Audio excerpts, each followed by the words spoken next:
I've been running, I've been wrong, drifting like a lost song.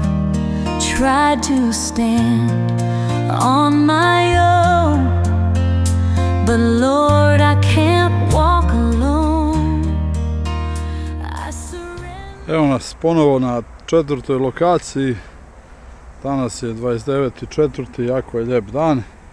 Razlog zbog kojeg smo ovdje danas je da postavimo mamce za rojeve. Evo, pčele lijepo rade, ova godina je nama krenula odlično, čak evo, ovo su DB košnice koje smo kao nikad do sada prevješavali na 2 DB nastavka, pošto još imamo 10-ak dana do Bagremove paše, kako se ne bi izrojile. Čak smo evo jednu i na 3 nastavka i evo ovako to izgleda. Znači, postavili smo jednu košnicu praznu, tu smo stavili staro sače i stavili smo mamac za roje, ovako objesili smo ga na žicu s jedne strane, onda smo postavili još jednu košnicu i sad ćemo postaviti ovako kao za bor da se vidi, znači da visi mamac na drvetu.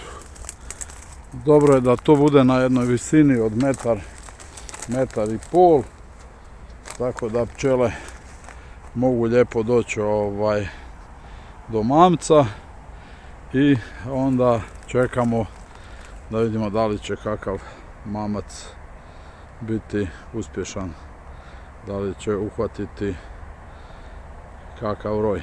Pa evo, nastavit ćemo pratiti i izvještavati vas dalje.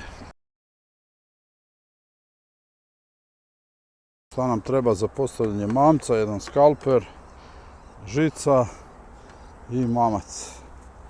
Mamac je u biti ovako u gelu. Otvorimo ga. Ima miris po limunskoj travi. Kad smo ga otvorili, probušimo gore sa komadom žice tu pri vrhu i objesimo na drvo visine metar i pol. Evo da vidite gdje smo još postavili mamce, znači tu je pčelinjak. Bitno je po meni postaviti ih u hlad, ali na visinu otprilike metar i pol, 2, tako da pčele koje tu da prolaze, i ako nisu vaše, one bi trebale da se uhvate na mamac. Toliko za sada. Medno, kolegi. Through the valley, through the rain, you have healed my deepest pain. Every tear, every fall,